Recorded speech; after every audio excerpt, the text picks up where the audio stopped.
De parc éolien de la Croix-en-Brie. Cette commission d'enquête est présidée par moi-même, donc je m'appelle Alain Chariac.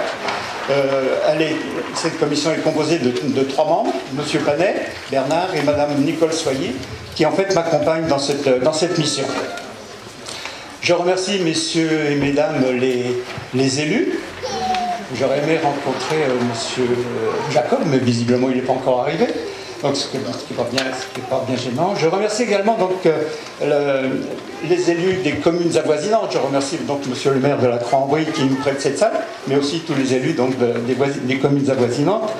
La commission a souhaité organiser cette réunion publique étendue aux 22 communes, puisque la concertation préalable avait été quand même un petit peu limitée à la commune de la Croix et aux élus de la Croix. Donc la commission a souhaité que toutes les 22 communes impactées par ce parc soient présentes ce soir.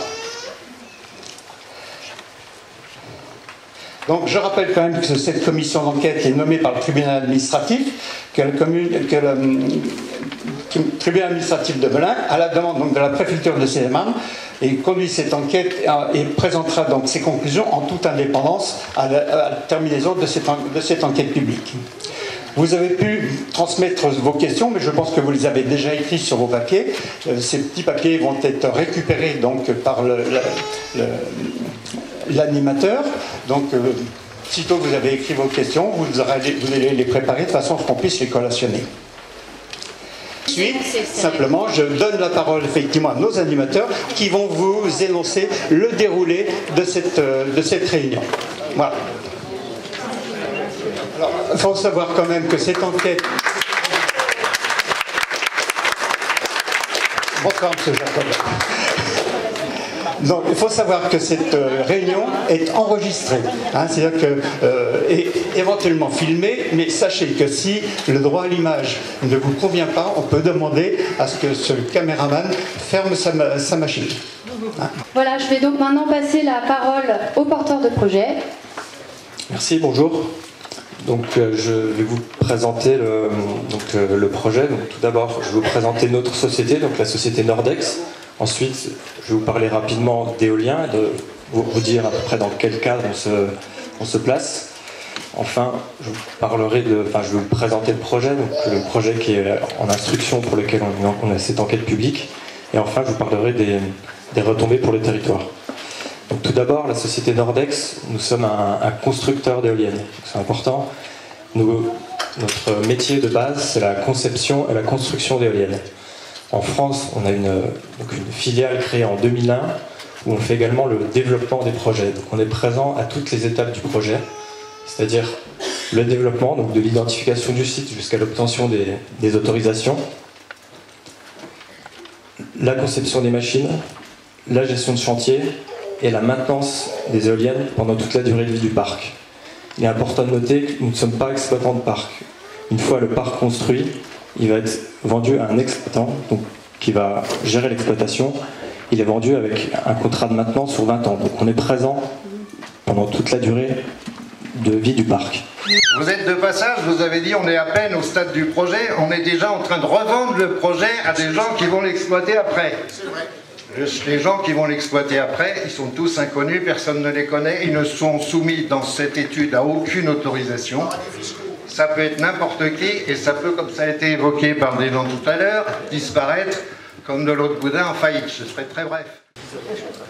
Comme une entreprise, le parc éolien va générer des retombées fiscales. Donc, le parc va payer des taxes, donc 3 types de taxes. Donc, la contribution économique territoriale, donc qui va dépendre de la valeur ajoutée, donc un petit peu de la production du parc. l'imposition forfaitaire sur les entreprises de réseau, donc qui est de 7 400 € par mégawatt, donc qui dépend de la puissance installée. C'est la plus grande partie sur les 3 retombées, c'est la plus grande. Et enfin, la taxe foncière sur les propriétés bâties. Donc tout ceci, si on prend les taux en vigueur en 2016, représente une retombée pour le bloc communal de 80 300 €. Un parc éolien, c'est un projet éolien, c'est pas que éolienne, c'est aussi tout un tas de mesures qu'on va mettre en place pour améliorer le cadre de vie pour les habitants et pour la biodiversité. Donc il y a plusieurs mesures qui ont été proposées et qui sont inscrites dans l'étude d'impact pour lequel on s'engage. Premièrement, non, écoutez, donc un aménagement paysager. C'est une réunion sérieuse. Alors ne plaisantons pas. Excusez-moi monsieur, je vous demandais de ne pas interrompre et d'attendre. Ma présentation est bientôt finie. Donc nous proposons un aménagement paysager, donc l'embellissement de l'entrée de village, donc l'entrée de l'Épinaude. Donc un budget de 50 000 € est prévu et budgété pour cette mesure. Ensuite, nous proposons également des suppressions de lignes électriques à l'intérieur du village, donc pour un budget de 50 000 €. J'ai une illustration donc, pour l'amélioration du cadre de vie, donc, sur la suppression du réseau électrique.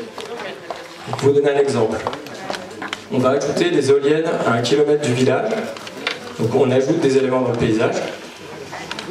Par contre, dans le village, on finance et on supprime le réseau électrique. Donc on améliore globalement le paysage. Donc l'idée, c'est une amélioration globale du cadre de vie.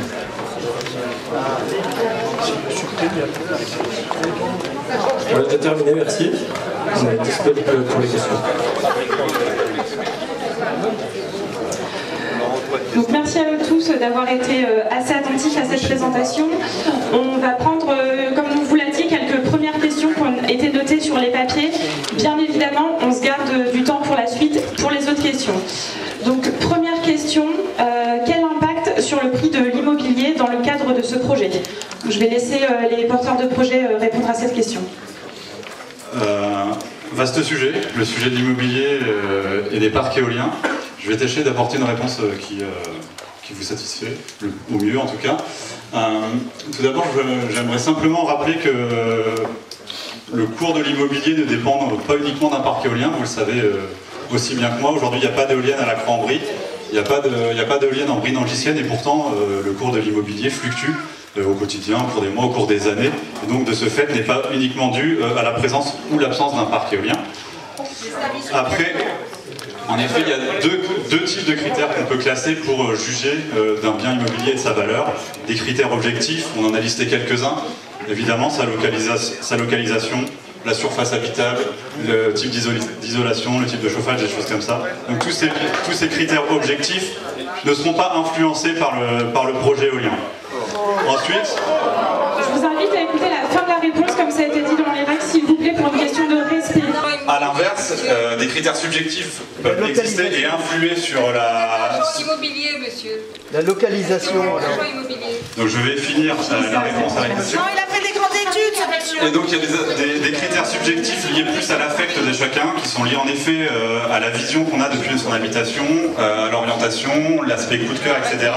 Ces points subjectifs sont en effet, peuvent être impactés, en tout cas, par la présence ou non d'un aménagement, qu'il soit éolien ou non d'ailleurs. S'il vous plaît, excusez-moi, on a énoncé des règles dès le départ. Je vous invite à ce que Monsieur Loisier, excusez-moi, je vous invite à ce que Monsieur Loisier finisse sa réponse pour que chacun ensuite puisse avoir les éléments. On a d'autres questions également à faire. C'est nos règles, c'est les règles qui ont été demandées par la commission d'enquête. Monsieur Loisier, je vous invite à continuer votre réponse. Un projet éolien a finalement qu'un impact neutre sur la valeur de bien immobilier. Évidemment, elle n'est pas négative ni positive, même si au cas par cas, et on pourrait là aussi vous donner des exemples où le parc éolien a redynamisé l'attractivité locale et donc redynamisé le secteur immobilier. malgré tout, ça reste pas la norme. Retenez simplement qu'un parc éolien a un effet neutre sur la valeur des biens immobiliers. On vous invitera à réagir après. S'il vous plaît, messieurs, dames. Juste un mot. Si la réponse ne vous satisfait pas, il est bien certain que beaucoup d'entre vous, visiblement, ne sont pas d'accord. Vous avez des registres d'enquête dans 3 communes. Dans ces registres d'enquête, il faut que nous, on ait le miroir de ce que vous avez dit et de ce que vous pensez. Donc si vous n'êtes pas d'accord avec la maison Nordex, exprimez-le poliment sur les registres d'enquête. Je pense que c'est pas la peine ici de monter une certaine polémique sur ce genre de sujet. Je pense que c'est complètement inutile et ça va pourrir la réunion. On ne peut pas laisser tout dire. Excusez-moi, on va continuer les questions. S'il vous plaît, madame. Les questions à main levée sont faites. Les questions à main levée sont faites. Les questions et remarques à main levée doivent être faites après. On a énoncé des règles du jeu. Vous avez ici des habitants qui vont être pénalisés directement ou indirectement. Comprenez qu'ils aient envie de s'exprimer. C'est ça la démocratie. Mais je suis complètement d'accord, monsieur. Mais si on ne répond pas à toutes vos questions, qu'est-ce que je viens de vous dire? Allez les exprimer sur les registres d'enquête, aussi bien matériels, c'est-à-dire papier, qui sont dans 3 communes, ou sur le registre. La commune de Nangis est-elle favorable au projet? Et la communauté de communes de la Brie nangisienne, excusez-moi. Et la mairie de Nangis est-elle favorable? J'en fais une question globale, c'est un peu sur l'acceptation par les communautés de communes et élus. Je vais donner la parole du coup à monsieur le maire. Alors, je tiens à préciser que je ne suis pas le maire de Nangis. Je suis le maire de Rampillon. J'étais hier soir en communauté de communes. Pour la commune de Nangis, que ce soit la majorité ou l'opposition, à une voix près, ils sont tous défavorables au projet. Bravo.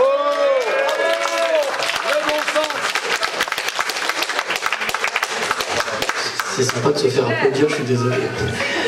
Deuxième chose, au niveau de la communauté de communes, nous avons eu une réunion hier soir. Nous nous sommes prononcés. C'était un vote à bulletin secret, ce qui n'est pas habituel, mais ça permettait peut-être de dire tout bas ce qu'on n'ose pas dire tout haut. Il y a eu 26 contre, 9 pour, à peu près 3 quarts, 1 quart. Voilà. Les éoliennes, comme n'importe quoi, ça fait du son et ça fait aussi des infrasons.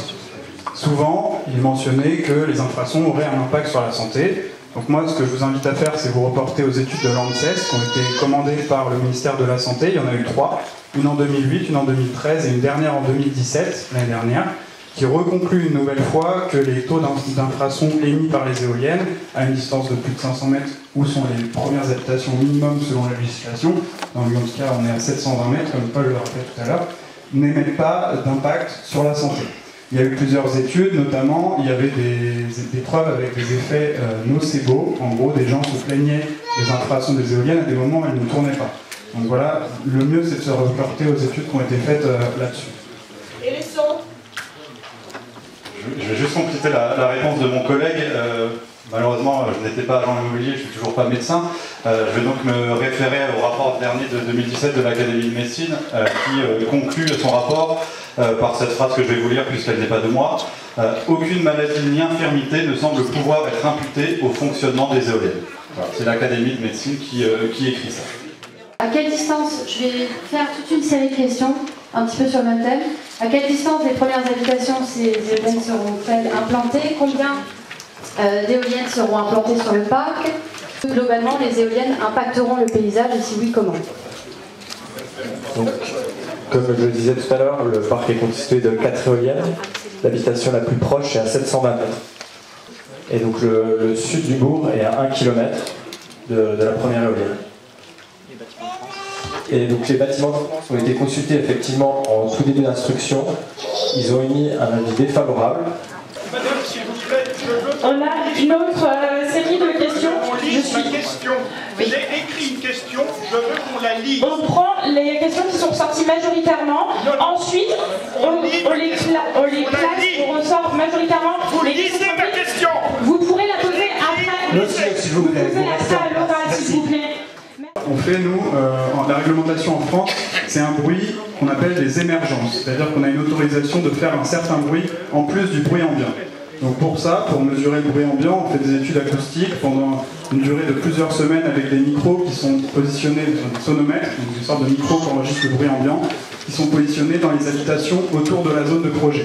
L'idée, c'est de voir le bruit qu'il y a dans votre environnement avec toutes les directions de vent, toutes les vitesses de vent, et le jour et la nuit, parce que vous vous en doutez, il n'y a pas le même bruit le jour que la nuit. Ensuite, la réglementation, elle dit quoi? Elle dit le parc éolien, une fois qu'il tourne, aux proximités des habitations, on ne doit pas dépasser un bruit global de 35 décibels, ou, dans le cas où on est au-dessus de 35 décibels, on ne doit pas rajouter plus de 5 décibels le jour et 3 la nuit par rapport au bruit ambiant. Si, dans certaines conditions de vent ou direction de vent, on ne respecte pas cette réglementation-là, on est tenu par la loi de prévoir dans notre étude d'impact un plan de bridage. C'est quoi un plan de bridage? En gros, les éoliennes, elles s'orientent par rapport au vent, et notamment les pales, elles ont ce qu'on appelle un angle de pitch qui les permet de les orienter selon différentes directions de vent, vitesse de vent, et donc prendre plus ou moins le vent. Ce qu'on va faire, c'est que du coup, on va freiner les éoliennes et les faire fonctionner à un régime réduit, donc on perd en production, par contre on peut quand même produire, et en faisant un bruit réduit, ce qui permet dans ce cas-là de respecter la réglementation. Le plan de bridage, il est inscrit dans le dossier acoustique de l'étude d'impact, donc je vous invite à vous y référer si vous voulez, et le projet, dans le cas où il est autorisé sous réserve de respect de ce plan de bridage. Les éoliennes sont mises en place avec ce plan de bridage directement inscrit dans les éoliennes, et tout est automatique. Et dans l'année après la construction du parc, un contrôle est fait, donc en conditions réelles, avec des arrêts de machines. On fait marcher les éoliennes, on les éteint, on les fait marcher, tout ça en mesurant les niveaux de bruit pour vérifier si ce à quoi on s'est engagé est bien respecté. Merci, on va répondre à la question sur l'impact sur la faune. Oui, donc de la même manière qu'un volet sur l'évaluation acoustique est effectué au cours du développement du projet, on a son pendant du côté de la biodiversité, et donc un bureau d'études écologiste, naturaliste, vient donc faire des investigations sur la zone même des éoliennes projetées, et puis il va faire des inventaires sur une zone, un périmètre plus élargi, et ensuite aller pousser la réflexion jusqu'à aller faire de la bibliographie sur un territoire encore plus grand, allant jusqu'à 15 à 20 km autour de la zone de projet, pour connaître finalement l'état initial naturaliste de la zone, d'un point de vue évidemment flore, milieu terrestre, et pour ce qui touche le plus à l'éolien, l'avifaune, donc les oiseaux, qui sont nicheurs en France ou migrateurs, simplement de passage, et sur les chiroptères, donc les chauves-souris. Une fois cet état des lieux effectué, on peut évaluer l'impact potentiel du projet éolien, et donc minimiser celui-ci avec la séquence que vous connaissez certainement, éviter, réduire, compenser. Donc si, malgré nos efforts pour éviter au maximum et réduire les impacts résiduels, certains impacts subsistent, nous on va donc devoir les compenser, et c'est un peu l'objet des mesures compensatoires que Paul vous a présenté en introduction, notamment avec la revégétalisation du site ou la mise en jachère pour favoriser la reprise du terrain par la biodiversité. Merci. Une question qui mérite à mon avis une réponse très courte. Combien de jours par an fonctionnent les éoliennes? Zéro. Alors, les éoliennes tournent 80% du temps. Les éoliennes tournent 80% du temps, ce qui ne veut pas dire qu'elles produisent 80% du temps à leur pleine puissance. Je vous ai présenté le facteur de charge, il est de 28,5%. Oui, alors la moyenne française est de 22-23%. Par contre, on a un site mieux vanté et des éoliennes plus récentes, donc on a 28%, 28,5% de facteur de charge. Alors j'ajoute que d'avoir un facteur de charge qui est bien au-dessus de la moyenne des facteurs de charge, justement prouve l'aspect favorable du site pour recevoir des... C'est ce qu'on entend partout à chaque enquête. La microclimat. Alors effectivement, sûrement. Oui. Il y a d'autres questions qui sont importantes sur le financement du projet. Donc, comment est financé le projet? Quels sont les montants apportés par le promoteur éolien? Quelles sont les retombées financières pour les habitants? Pourquoi est-ce que la municipalité qui est favorable au projet ne finance-t-elle pas le projet? Une série de questions sur ces... Il y a beaucoup de questions en une. Je vais répondre à une partie d'entre elles. Sur le financement du projet, donc le projet, une fois complètement autorisé et les recours levés, le projet est revendu et financé avec, en général, un financement qui est assez classique avec 20% de fonds propres et 80% d'emprunts bancaires. Ce sont donc des sociétés qui investissent à nos côtés dans le projet, pour certaines d'entre elles qu'on connaît très bien parce qu'on a l'habitude de fonctionner comme ça et de revendre les projets, qui peuvent être des énergéticiens ou des grandes assurances par exemple. Au niveau de l'apport fonds propres, il est vrai que dans certains cas, il pourrait être financé avec un apport participatif, c'est ce que je comprends bien sur la demande de pourquoi la commune ne finance-t-elle pas elle-même le projet. Il y a effectivement des cas de projets où ce sont les collectivités locales, voire dans certains cas, on a récemment vendu un projet 100% à des agriculteurs locaux, des collectivités d'agriculteurs qui s'étaient montées et qui ont racheté, financé le projet, qui aujourd'hui l'exploitent entièrement et donc en retouche les retombées. C'est des montages que l'on peut aussi tout à fait mettre en place, qui n'ont pas été forcément souhaitables sur ce projet. Mais il y a effectivement différents types de financement participatif qui peuvent aussi être envisagés. Monsieur le maire de la Cambrie, est-ce que vous voulez répondre sur la question de pourquoi la municipalité ne participe pas pour l'instant? Est-ce qu'elle serait prête à monter un financement participatif? Ça n'a effectivement pas été envisagé eu égard au montant qu'il faut pour développer un tel type de parc. Donc, la commune n'a pas les moyens, je dirais, financiers de participer de façon notable à un projet de cette nature. Si en plus...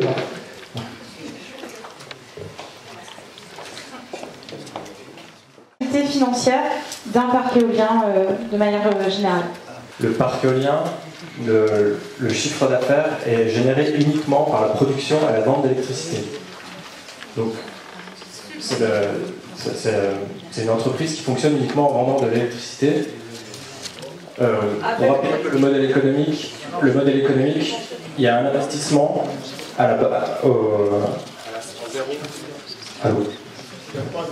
un investissement à l'instant zéro, et pendant tout le fonctionnement, on fonctionne avec du vent gratuit.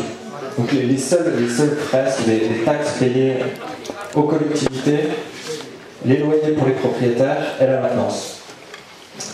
En rentabilité pour un parc, on est à entre 5 et 7% de taux de rentabilité interne. Alors pourquoi? Merci. Il y avait une question. La rentabilité va dépendre de l'investissement initial, donc du raccordement, et surtout après du vent, des niveaux de vent. Donc qu'on connaît très bien au passage, parce qu'on a mis un mode de mesure pendant 2 ans, on a des études très précises, on sait exactement combien le parc va produire dans les 20 prochaines années. Ça, je vous en remercie. Merci. Il y avait effectivement une petite question sur les retombées économiques dont les réponses ont été apportées lors de la présentation. On pourra revenir un petit peu plus en détail s'il y avait des précisions à avoir sur ces retombées. Autre question plus locale, comment pouvez-vous concilier l'implantation de ces aérogénérateurs, donc les éoliennes, et le respect d'un paysage historique aussi sensible? Bravo. Aussi sensible que celui de la... Aussi sensible, oui, aussi sensible que... C'était pour parler un paysage patrimoine au global, donc je cite les 2 exemples qui ont été cités, aussi sensible que la butte de Rampillon et la cité médiévale de Provins. UNESCO. Et l'église Saint-Leu de la Cambrie. De Provins. Je lis la question telle qu'elle a été. Merci. Monsieur Duvernois, je vous invite à répondre à cette question. Il faut savoir qu'on a identifié les enjeux de Rampillon et de Provins au tout début du projet. C'est clairement des enjeux paysagers importants. C'est des éléments, c'est un patrimoine important. C'est les premières choses qu'on a fait, c'est étudier, nous, de notre point de vue, donc avec des photomontages, avec un paysagiste, voir quel impact on allait avoir. Les résultats de l'étude sont disponibles donc dans le dossier. pour vous donner, pour Rampillon, donc, il n'y a pas de visibilité depuis le centre de Rampillon, donc pas d'impact sur le portail. C'est une vision des tours. Alors, paysagèrement, la principale mesure qui a été prise pour ce projet paysagèrement a été de limiter la hauteur des éoliennes à 150 mètres en bout de pale, là où aujourd'hui ça n'est pas l'usage le plus courant et la plus grande partie des parcs en développement aujourd'hui sont plutôt avec des éoliennes de 180 mètres en bout de pale. Sinon, on prend la dernière phrase.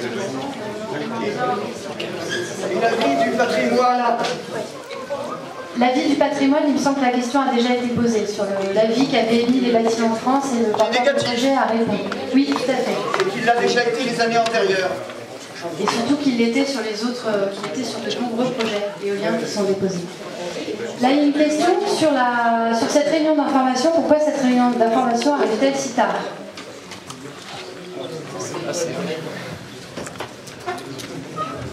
Je pense que je vous l'ai dit en entrée de réunion.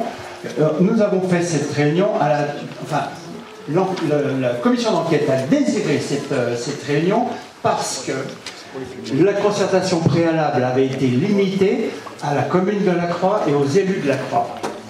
Nous avons souhaité, nous, commission d'enquête, quand on a pu, nous, avoir accès au dossier et qu'on s'est rendu compte que cette concertation avait été un petit peu limitée, on a souhaité que les 22 communes participent à une réunion publique. C'est pour ça qu'elle vient qu'à la moitié de l'enquête publique, dans la mesure où on voulait avoir les tendances de ce que vous alliez nous apporter au point de vue des observations. Et c'est le seul moment où on pouvait, nous, organiser cette réunion publique.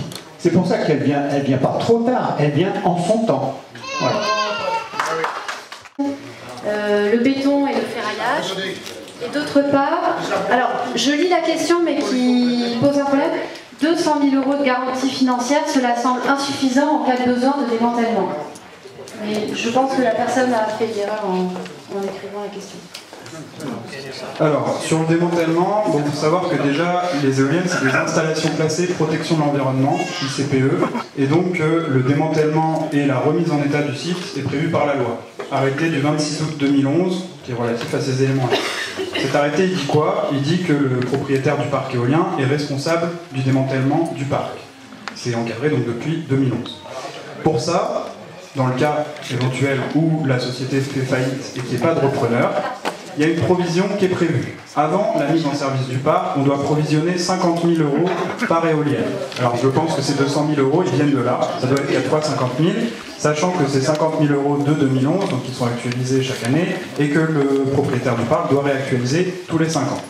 Donc de base, le parc, cet argent-là, il est consigné soit auprès de la Caisse des dépôts et consignations, soit via des assurances bancaires que le préfet peut lui débloquer dans le cas où il n'y a pas de repreneur du parc éolien. Ensuite, sur la question du démantèlement, donc c'est pareil, cet article de loi, il donne les conditions du démantèlement. L'éolienne, toutes les installations, les chemins et les plateformes doivent être enlevés. Pour ce qui est de la fondation de l'éolienne, donc une fondation d'éolienne, c'est du béton armé, donc qui fait entre 2,50 m et 3 m de profondeur selon les types de sol. En gros, on fait des études de sol à l'emplacement de chaque éolienne au départ pour savoir quelle fondation on va mettre. La loi nous oblige à enlever au moins 1 mètre de profondeur en terrain agricole. Ensuite, le reste du béton est concassé pour pouvoir laisser infiltration de l'eau. Pour l'instant, la loi est comme ça, donc nous on présente les minimums légaux aujourd'hui qui sont de 1 mètre, sachant que cette fondation, elle concerne donc 1,50 m qui resterait sur un rayon de la fondation. Le rayon de la fondation, c'est le diamètre, c'est de l'ordre d'une vingtaine de mètres. Donc c'est quand même une surface qui est assez restreinte, pour laquelle on remet de la terre végétale au-dessus sur la profondeur de 1 mètre pour permettre à l'ancien exploitant agricole de reprendre l'activité. Ça c'est dans le cas où il n'y aurait pas de remise à niveau du parc éolien avec d'éventuelles nouvelles éoliennes, nouvelle génération. Merci. Une autre question, je vais la lire telle quelle pour ne pas travestir ce qui a été écrit. En temps de crise, comment pouvez-vous et comment osez-vous nous garantir la durée de vie des sociétés qui vont racheter vos éoliennes ? La durée de vie des sociétés qui La durée de vie des sociétés qui vont racheter les éoliennes au moment de l'exploitation. D'accord. Alors, J'ai bien compris la question. Je pense l'avoir compris aussi. Donc le parc éolien, toutes les autorisations qui sont liées au parc éolien et tous les droits et obligations qui sont liés au parc éolien sont associés à une société de projet. Il y a une société de projet qui porte le projet éolien et qui est la société qui est obligataire envers notamment par exemple les propriétaires des terrains, mais aussi envers les collectivités, etc. Et donc c'est cette société qui est vendue à l'exploitation au moment où le parc est vendu. Et il se peut que cette société, par la suite, puisse être revendue à un autre exploitant, mais tous les droits et obligations qui sont liés à la société et au parc suivront le parc dans toute sa vie. Paul précisait tout à l'heure que la spécificité du montage du projet, notamment financier, et que tout l'investissement d'un parc éolien se fait initialement. Le coût du parc éolien, principalement, l'investissement le plus important et largement plus conséquent, est l'investissement initial qui permet de payer les éoliennes, qui permet de payer les fondations, de payer le raccordement. Et une fois cet investissement effectué,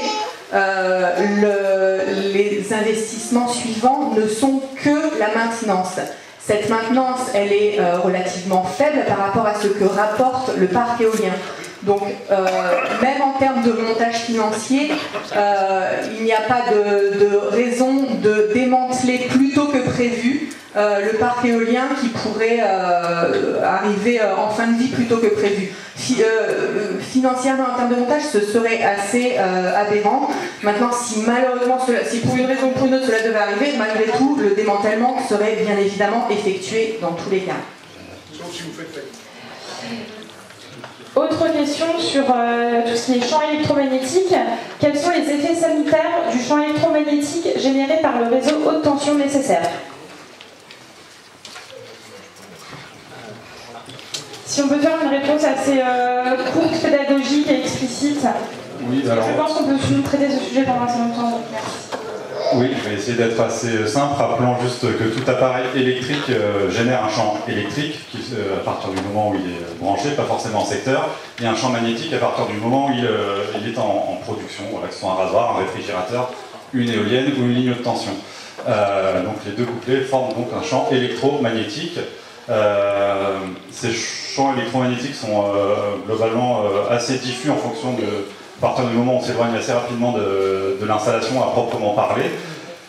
Sur le raccordement haute tension nécessaire au parc éolien, donc on est sur un raccordement qui est en basse tension, en fait, on est en 20 000 volts, donc on n'est pas encore dans le seuil de la haute tension. C'est un raccordement qui est souterrain. C'est un raccordement qui est souterrain, et donc la végétation, la terre végétale en elle-même bloque sans aucun problème le champ électromagnétique produit sur un câble de 20 000 volts. Je vous invite à vous référer au site de RTE et d'Enedis qui expliquent ça encore mieux que moi de manière très, très synthétique avec de très jolis schémas sur leur site internet. Merci. On a encore le temps de prendre deux autres questions. Donc... Malheureusement, on n'a jamais trouvé encore jusqu'à aujourd'hui de projet qui fasse l'unanimité, malheureusement. Que ce soit des projets éoliens ou d'autres types de projets d'ailleurs. On essaie de concevoir le projet malgré tout avec le plus grand professionnalisme et le plus grand respect des territoires dans lesquels on s'implante. Il y a des objectifs qui sont nationaux, qui sont importants. Et des schémas régionaux, nationaux qui demandent l'implantation d'énergie renouvelable sur le territoire. Le site est tout à fait propice à l'accueil d'éoliennes et c'est pourquoi le projet se poursuit. L'une des choses qui peut peut-être on va dire, nous donner un peu espoir, je ne sais pas, mais sur certains projets, et notamment dans les territoires des Hauts-de-France, on avait eu au début de l'éolien beaucoup d'opposition à ces projets Et il s'avère que quand on y est retourné par la suite, beaucoup d'habitants locaux avaient changé leur opinion et étaient finalement plus favorables une fois le projet installé. Donc on espère pas vous faire changer, mais j'espère que en tout cas Alors, on va passer maintenant à cette phase de questions-réponses orales où vous allez pouvoir poser vos questions. Il va y avoir des questions devant. Bonsoir, Monsieur le Président, Monsieur le Ministre, Messieurs les élus, Monsieur le maire. Ça sera un peu plus qu'une question, si vous me le permettez, Olivier Lavenca, maire de Provins. Je voulais d'abord saluer le courage de ces trois messieurs et de cette jeune femme. Le courage d'être venus défendre un projet qui, de mon point de vue, n'est pas tout à fait défendable. Et ce qui aurait été beaucoup plus courageux, c'est que vos grands patrons, s'ils croient en ce projet, viennent le défendre. Je m'aperçois qu'ils ne sont pas là. Mais bon, en tout cas, vous êtes là. Et développement, donc je ne sais pas qui aurait pu venir défendre ce projet. Voilà, le patron de Nordex. S'il croit en ce projet. Voilà, le grand patron, il y a un grand patron chez Nordex. Voilà. Non, voilà. Donc il n'est pas là, c'est que ce projet, il ne doit pas y croire beaucoup. On a de très nombreux projets chez Nordex. Vous allez me laisser poursuivre, s'il vous plaît. Vous répondrez après si vous le voulez. Je pourrais revenir très longuement sur toutes les raisons pour lesquelles on considère que ce projet et les projets éoliens d'une manière générale sont indéfendables. Vous avez utilisé un certain nombre d'arguments qui, d'une manière générale, ne vous ont pas convaincus, avec des réponses qui ne sont pas très sérieuses. Pas très sérieuses sur le modèle économique. Pas sérieuses du tout, parce qu'on sait bien que le modèle économique n'existe pas. Pas très sérieuses non plus sur le modèle écologique, parce que les éoliennes, elles ne tournent pas 80% du temps. Je vous faites croire ça à personne. C'est un mensonge. 15%. Exactement, voire moins. Voire moins, parfois c'est 12.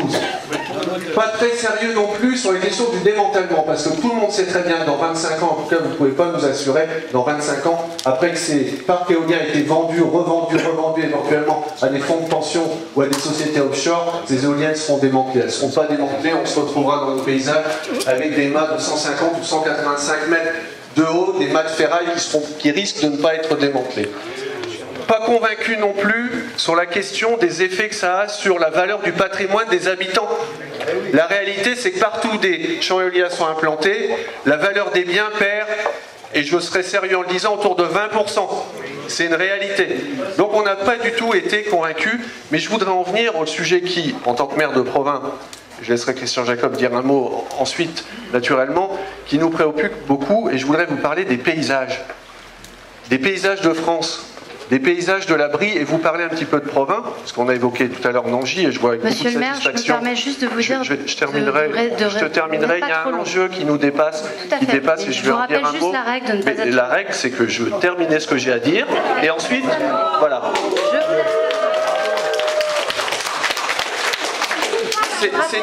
Voilà, c'est un enjeu... C'est important de le rappeler. Non, c'est important d'écouter, c'est un enjeu très important.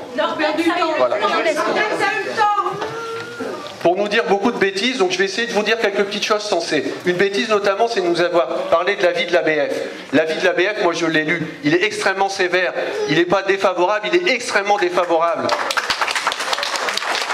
Il est extrêmement défavorable parce que vous avez la vue de Laurent-Guillon et vous avez effectivement le site gallo-romain de Châteaublot, vous avez l'église de Saint-Nouno et vous avez la cité médiévale de Provins. Et cette cité médiévale, elle appartient évidemment aux Provinois, mais bien au-delà puisqu'elle a été classée au patrimoine mondial de l'humanité, donc elle appartient aujourd'hui à l'humanité tout entière. Et le classement de Provins, je voudrais juste vous dire une chose, il peut être mis en péril par ce projet. Il peut être mis en péril. Il y a un certain nombre d'endroits sur le territoire national où l'UNESCO est très très vigilante. Vous savez que Provins a été classé, évidemment, pour la qualité de son patrimoine urbain et architectural. 61 monuments inscrits et classés. Mais également, au titre du caractère immatériel qu'il représente, et c'est le classement des foires de Champagne qui a justifié le classement au patrimoine mondial de la cité médiévale. Et les foires de Champagne, elles sont complètement inséparables des voies de circulation qui ont amené les commerçants de l'époque à Provins, et ça je parle d'un temps qui est très éloigné, entre les 11 et 13e siècles, et des générations successives de paysans et d'habitants de ce territoire ont façonné des paysages qui nous ont été légués intacts depuis 8 siècles. Et en quelques années, on va massacrer des paysages qui nous ont été légués intacts depuis 8 siècles.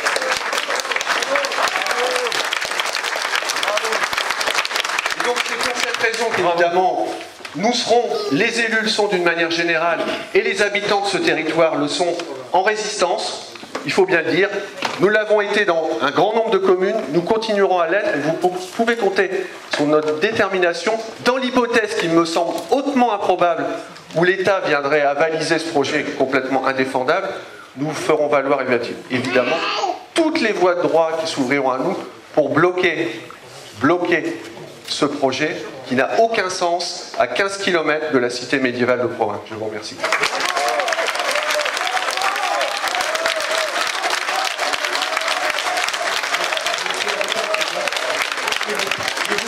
S'il vous plaît, merci.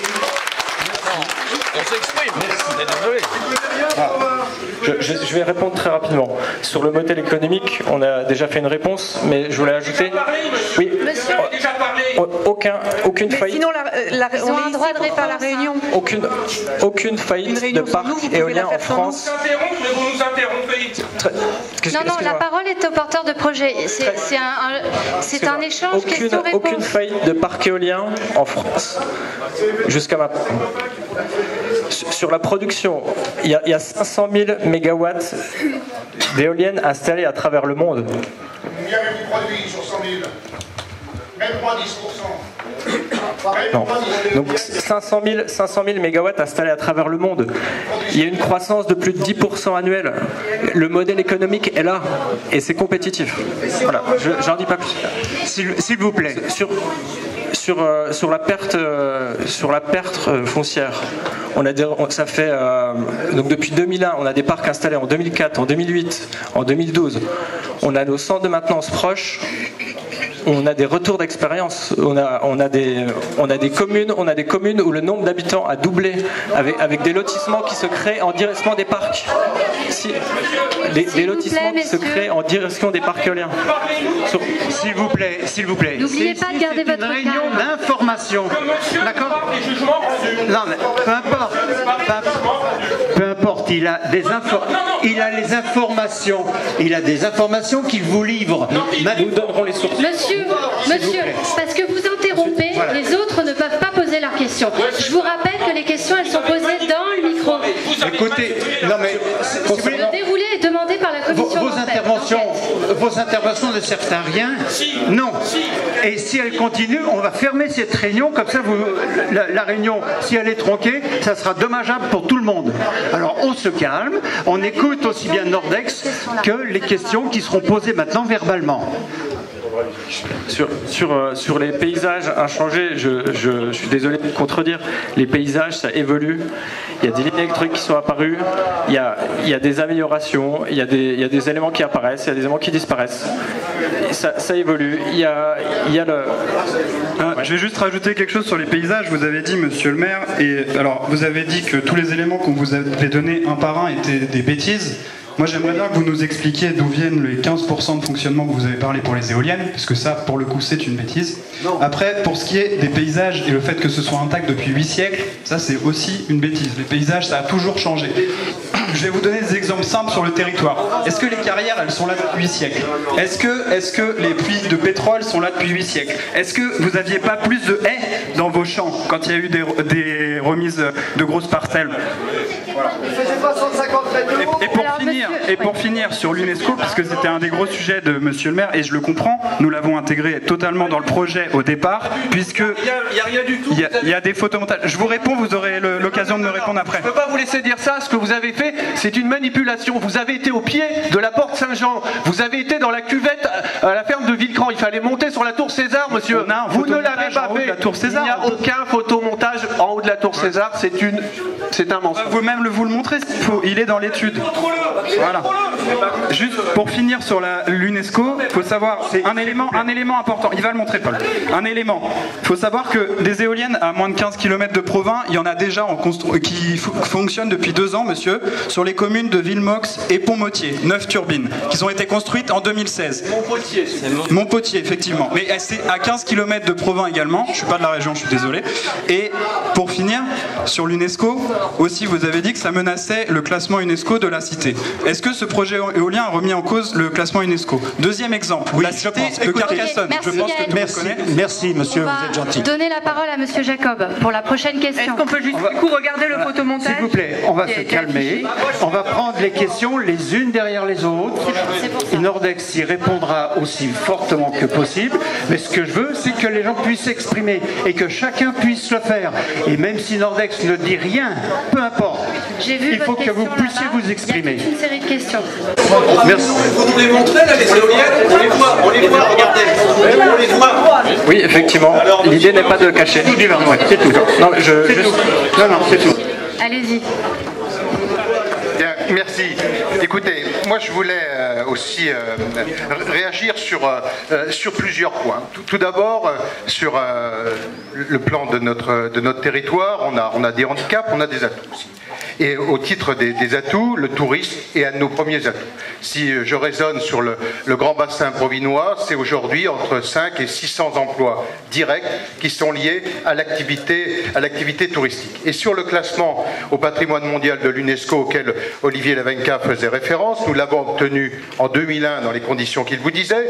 C'était un classement qui était compliqué à obtenir. Aujourd'hui, Provins est la seule ville de France qui est classée dans l'intégralité de son périmètre. Les autres classements UNESCO, c'est souvent pour tel ou tel bâtiment particulièrement remarquable. Là, c'est pour l'ensemble de la ville. Et on sait pertinemment que sur l'étude qui a été faite, tout l'environnement a été pris en compte. Et on a eu des discussions très compliquées. On l'a obtenu au bout de la 3e présentation de dossier. C'est pas tombé par hasard.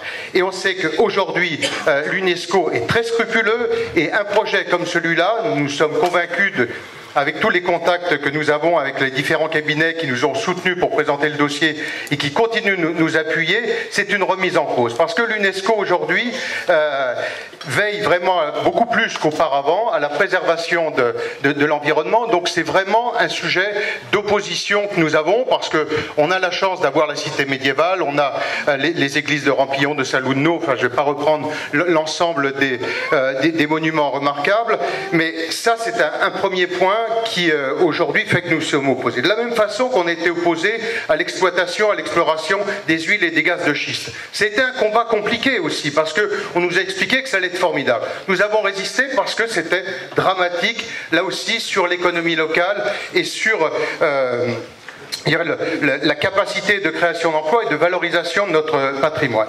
Ensuite, les arguments que vous avez utilisés sur la diminution des émissions de gaz à effet de serre et sur les énergies renouvelables, on y souscrit.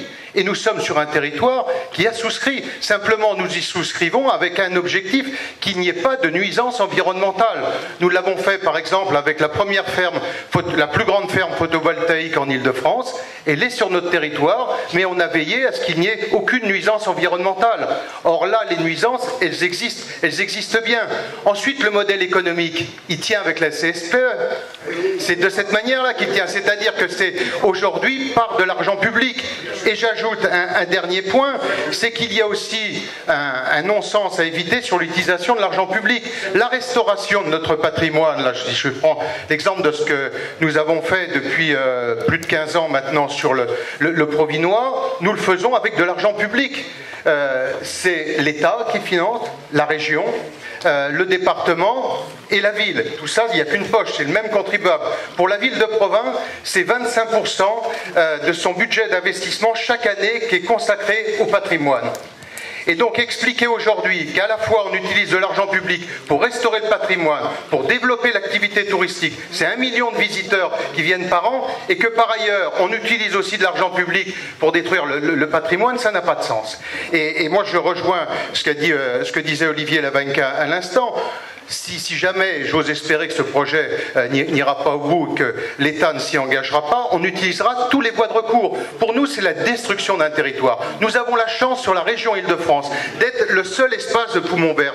Vous avez parlé d'autres projets. Ils ont été faits effectivement dans des départements voisins. On n'a pas eu la même possibilité avec l'ensemble des collectivités d'y opposer les voies de recours. Mais là, en revanche, on est sur notre territoire où nous sommes élus et nous nous battrons effectivement contre ce projet qui est destructeur des paysages. Merci.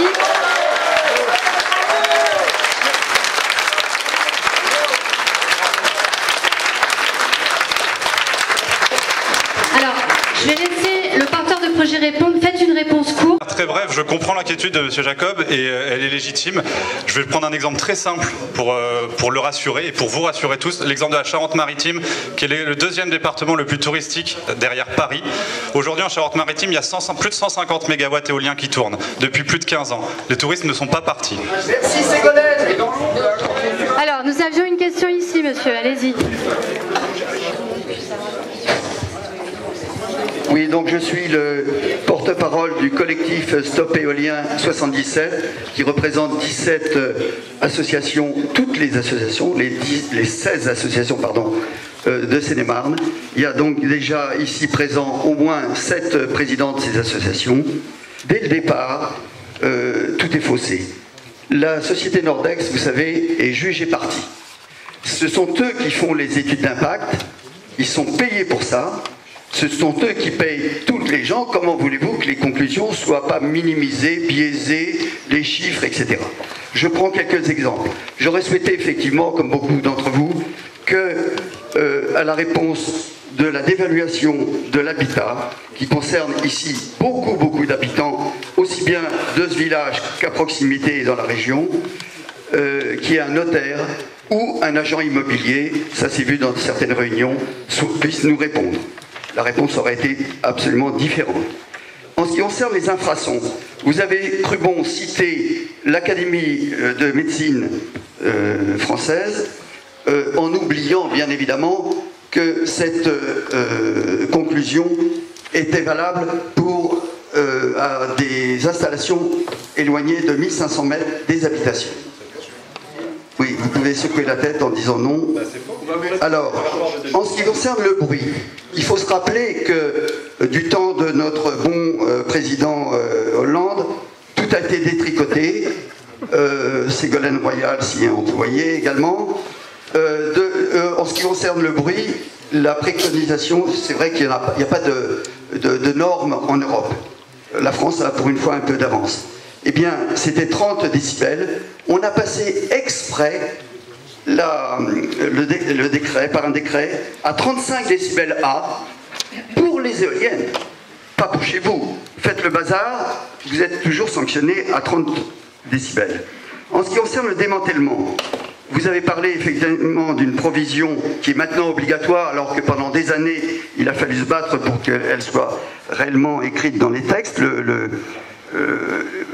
Et maintenant, c'est dans les textes, 50 000 € par éolienne.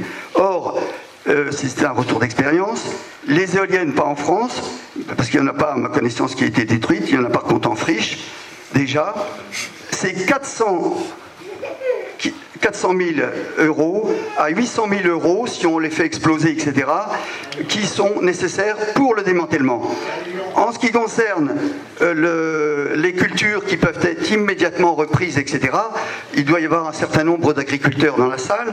Vous savez que le colza a des racines à 3 ou 4 mètres. Comment voulez-vous planter quoi que ce soit ensuite dans nos régions, alors qu'il s'agit effectivement des terres les plus, la Beauce et la Brie, les terres les plus riches de France.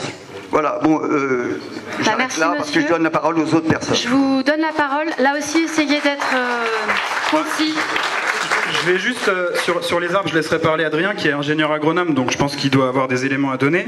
Juste sur les bureaux d'études, il faut savoir que c'est pas Nordex qui fait les études d'impact. Nous, on sous-traite à des bureaux d'études d'impact qui sont indépendants. On les paye, c'est vrai. on paye les bureaux d'études, mais qui ont leur légitimité auprès de l'ADREAL et de l'ADRER. Voilà. Ensuite, sur la réglementation. Monsieur, je suis désolé de vous contredire, mais il y a beaucoup de choses que vous avez dit qui ne sont pas vraies. Déjà, sur les 1500 mètres, il faut savoir que les 1500 mètres, ça date de l'ancien rapport de l'Académie de médecine et que celui qu'on a cité, c'est celui de 2017. Vous pouvez vérifier chez vous. Ensuite, sur la législation et les 35 décibels, c'est pas vrai. Les installations classées, elles sont en général, et les routes c'est pareil, limitées à 60 décibels la nuit, 70 le jour. Vous pouvez là aussi vérifier. Ensuite, sur le démantèlement, c'est encore pas vrai. Il y a déjà eu des exemples de parcs démantelés en France. Je peux vous en citer un. Limousis, commune dans l'Aude. Vous allez regarder sur Internet. Maintenant, je laisse parler Adrien sur les arbres et notamment l'agronomie. Non, je vais pas m'attarder sur les 1 mètre de profondeur. En effet, pas de bol. Cette fois, c'est le bon métier. Je suis agronome. Je rentrerai pas dans les détails des racines pivotantes et fasciculées, etc. Je vous assure que du béton concassé ressemble à un bloc de calcaire pour une plante même à 2 mètres de profondeur et qu'il n'y a aucun problème pour assurer une culture dessus. Ok, on va prendre une question ici, s'il vous plaît, de la part de monsieur le maire de Rampillon. Et ensuite, nous aurons une question au fond, monsieur, on vous a bien vu. Comme nous avons été nommés par messieurs, donc du coup, c'est pour cette raison qu'on a tous les trois la parole en premier. J'en suis désolé, mais vous aurez le droit de parler chacun votre tour. Alors moi, j'ai noté des petites choses pendant votre présentation. Je ne sais pas si c'est des inexactitudes, si c'est de la mauvaise foi, si c'est de la manipulation, de la malhonnêteté. Vous allez me répondre. On a une illustration. Non, ça ne se voit pas de la tour César. C'est sûr qu'au fond, ils ne la voient pas. Maintenant, je vais me permettre d'avancer. On les voit, elles sont en blanc ici. Hein. Donc on les voit. Clairement. Vous nous dites on les voit pas, vous me montrez une slide si on les voit. J'ai dit qu'on les voyait. Non, avant de mettre la photo, vous avez dit ça se voit pas. Ensuite vous avez... Depuis Rampillon. Du portail de Rampillon. Ensuite, non mais j'allais revenir parce que bien entendu, là je parle de ce que tout le monde voit, tout le monde peut constater. J'espère que vous avez toutes les photos parce que j'en ai une autre qui a été prise sur l'aire de jeu de la Croix-en-Brie. Est-ce que vous pouvez l'afficher celle-ci s'il vous plaît? Le panneau est juste en face des éoliennes, s'il vous plaît. J'ai pas celle-ci. Alors moi je l'ai malheureusement en photocopie. Les éoliennes sont cachées par le panneau. Monsieur, on vous entend, on ne pourra pas tenir compte de votre intervention. Ce sera complètement invisible pour la salle, j'en suis désolé. Je vais vous expliquer ce que l'on voit et un petit peu ce qu'il est écrit. On voit donc 4 éoliennes en rouge derrière un panneau. Il est précisé dans l'explication que ce n'est pas le panneau qui cache les éoliennes, bien entendu. C'est écrit. Hein. Et puis, on se rend compte sur la photo que déjà si on se décale d'1 mètre, malheureusement l'arbre ne cache plus les éoliennes. En plus, à ma connaissance, vu la végétation, je suis commercial en produits dentaires, rien à voir, mais bon, j'arrive à voir les arbres à feuilles caduques et à feuilles persistantes. Il est dit que peut-être que quand les feuilles tomberont, on les verra un petit peu. Bon. Franchement, là, je pense que c'est vraiment de la mauvaise foi. Sur la photo de Rampillon dont vous parlez, vous vous mettez devant un mur. Bah oui, devant un mur, on voit rien. Là, franchement, de la salle d'ici, je vous promets, on les voit pas non plus, les éoliennes. Pas besoin de faire de photos dans le dossier, on s'en doute. Mettez-vous à des bons endroits. Merci, monsieur le maire. J'ai encore 2-3 petits trucs sur les incertitudes parce qu'il y en a eu beaucoup et je crois que j'en vais vraiment sur les photos, comme ça, on peut, juste. Le but du photomontage, bien sûr, quand la personne qui prend les photos ne sait pas exactement où sont les éoliennes, elle ne va pas se positionner. Par contre, on les affiche, les éoliennes sont montrées à travers le panneau, à travers les bâtiments, pour montrer où elles seront. Pour montrer que si on se déplace, effectivement, on les verra à cette taille. On les montre à travers les bâtiments, ce qui ne sera pas le cas dans la réalité. Vous auriez pu les accompagner et leur dire, ça aurait évité des photos assez loufoques, ma foi. Autre chose, vous m'avez dit tout à l'heure, 1 an après, s'il y a trop de bruit, s'il y a trop de bruit, 1 an après, on fait quoi? On les démantèle? Pour 1 an, c'est pas terrible. Vous répondrez après. Vous avez parlé de la remise en état après le démantèlement, vous venez de reciter des chiffres. On va quand même laisser, alors a priori c'est comme du calcaire, ok je veux bien, mais on va quand même laisser à peu près 500 mètres cubes de béton par éolienne. Bon, j'aimerais savoir. Vous avez parlé qu'au début d'études, vous avez réfléchi, vous avez analysé l'impact sur Rampillon et Provins. Olivier, as-tu vu quelqu'un de la société Nordex? Peut-être que c'était Christian à l'époque, je sais pas. Voilà, moi non plus. J'aurais bien aimé vous rencontrer ailleurs que sur un trottoir parce que j'étais dans la cour de l'école et que je me suis dit tiens ça doit être la commission d'enquête et d'ailleurs monsieur Chariac s'est présenté, a présenté son équipe et vous m'avez juste dit bonjour, je ne savais pas qui vous étiez donc je découvre ce soir que vous êtes le chef de projet. Enchanté monsieur, en tant que maire de Rampillon, je suis ravi de vous rencontrer ce soir. J'ai été présenté par la commission d'enquête en tant que Nordex. Il a cité votre nom, monsieur Duvernois, et bon voilà, bref. Nordex aussi. Vous parlez des Charentes-Maritimes par rapport à Provins. Les gens, ils vont en Charente-Maritime pour le patrimoine, c'est bien connu, ils vont tous voir Fort Boyard. Non, ils le voient à la télé, ils y vont pour la mer. Charente-Maritime, excusez-moi, monsieur. Comment? Finissez, monsieur le maire, je vous propose de finir votre intervention. Et donc, je vais terminer parce que c'était pour montrer quelques petites choses qui me font penser à de la mauvaise foi. L'OMS préconise un éloignement de 5000 mètres. L'OMS, Organisation mondiale de la santé, qui bosse sur la santé. C'est un organisme qui n'est pas politisé. Dans quel document précisément l'OMS préconise 5000 mètres des habitations? Dans quel document, s'il vous plaît? Vous avez réussi à trouver quelques études favorables, alors que moi j'en ai pas trouvé beaucoup, par contre des défavorables j'en ai trouvé plein. Je pense que vous allez sur Google, vous le trouverez très facilement. L'Organisation mondiale de la santé n'a jamais préconisé 5000 mètres des habitations. D'accord, ben, merci. Bon, après c'est vrai que quand on met que c'est rentable à 28%, on peut dire que l'OMS n'a pas préconisé. Mais elle n'a jamais préconisé 5000 mètres, monsieur. Si on suit l'Organisation mondiale de la santé 5000 mètres, l'Allemagne 1500 mètres, la Suède 3000 mètres. En France, 500 mètres. Le Sénat a tenté de passer à 800 mètres, ça a été retoqué. Et là vient ma question. Je voudrais comprendre pourquoi 500 mètres suffisent en France. Donc je vous donne deux hypothèses, vous allez m'expliquer quelle est la bonne et j'en finirai là. Soit en France, nous sommes bien plus costauds, bien plus résistants, bien plus gaillards que le reste du monde. D'ailleurs, Tchernobyl ne nous a pas touchés, on nous l'a dit à l'époque aussi.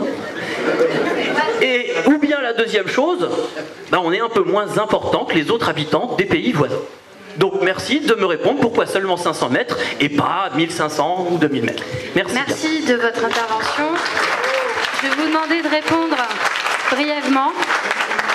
Alors, juste sur les incertitudes, je viens juste d'en relever une à l'instant, c'est dommage. Vous avez parlé de 800 mètres pour le Sénat, c'était 1000 mètres la proposition de loi. Après, je vais revenir sur les distances, puisque justement j'ai les distances. Non, mais du coup, voilà, c'est incertitude. Soyez précis aussi dans ce cas. Ensuite, c'est pas nous qui sommes législateurs, c'est la première chose. On est habitants aussi de la France. Et juste pour rétablir un peu la vérité sur les distances, je vais vous donner quelques pays avec les distances. Alors, pour information, en Allemagne, laissez le porteur de projet répondre. En Allemagne, il n'y a pas de distance au niveau de l'État Allemagne. Il y a des distances au niveau des Länder. Alors il y a des Länder où il y a plus de distance, c'est vrai. C'est le cas de la Bavière. C'est 10 fois la hauteur des éoliennes. Ensuite, il y a le cas des Länder où il n'y a pas de législation, voire où c'est 300 mètres. Ensuite, au Danemark, aux Pays-Bas, c'est des distances en fonction des hauteurs des éoliennes, 4 fois. Ensuite, pour la France, donc 500 mètres réglementaires. En Suisse, c'est 300 mètres. En Finlande, au Royaume-Uni, en Pologne, au Canada, en Suède, il n'y a pas de distance réglementaire. Il n'y a que des distances préconisées. Ensuite, sur quoi elle est basée cette distance au départ? Elle est sur l'impact paysager évidemment, mais sur l'impact acoustique également. Et l'impact acoustique, on a la législation d'Europe. Merci. De l'argent chez nous, au travers de la CSPE. Il faut savoir qu'en France, nous exportons du courant 24 heures sur 24 sur nos 6 frontières. L'EDF est capable de fournir du courant pour tout le monde. Nous n'avons pas besoin de votre production. Nous n'avons pas, au travers de la CSPE, qui nous coûte 6,5 milliards par an sur nos factures d'électricité, qui servent à engraisser vos sociétés. Vous avez amassé des fortunes en Allemagne absolument colossales. Si la CSPE, par malheur d'un changement politique pour vous, je parle du malheur pour vous, si la CSPE venait à disparaître ou être réduite de moitié, vous serez contraint à la faillite, comme aux États-Unis où il y a 14 000 éoliennes abandonnées. Abandonnées! Et c'est pas avec 50 000 € que vous pourrez même pas débrancher le câble. Quand vous parlez d'un branchement basse tension en 20 000 volts, apparemment vous êtes le technicien de la maison. Sachez que les classifications de courant, le 20 000 volts, ce n'est pas de la basse tension, c'est de la haute tension.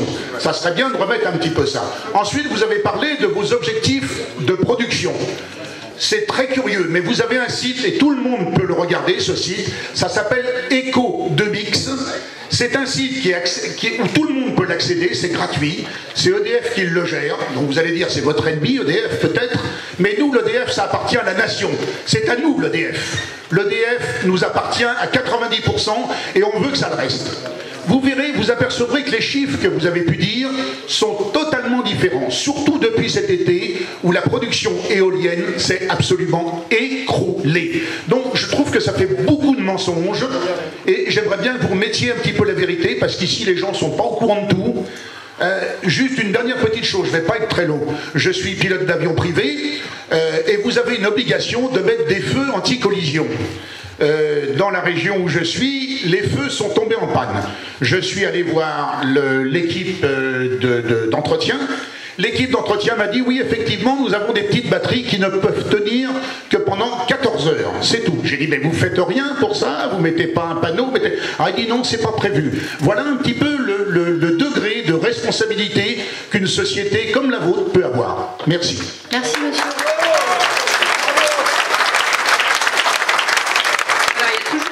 C'est une société danoise qui aujourd'hui a effectivement son siège en Allemagne. Nordex France est la filiale française de Nordex qui emploie 250 employés et qui croît continuellement depuis sa création en 2001. On a le siège à Saint-Denis et effectivement 15 centres de maintenance partout à travers la France. L'installation d'un parc éolien entraîne aussi systématiquement la création d'un centre de maintenance ou l'accroissement d'un centre de maintenance avec l'emploi local. Ah pardon, excusez-moi. Concernant juste, j'avais encore un sujet, c'est sur la CSPE dont vous avez beaucoup parlé. La CSPE, bien sûr, est la taxe qui finance notamment les compléments de rémunération éoliens, mais qui est bien loin de financer exclusivement les compléments de rémunération et surtout pas majoritairement.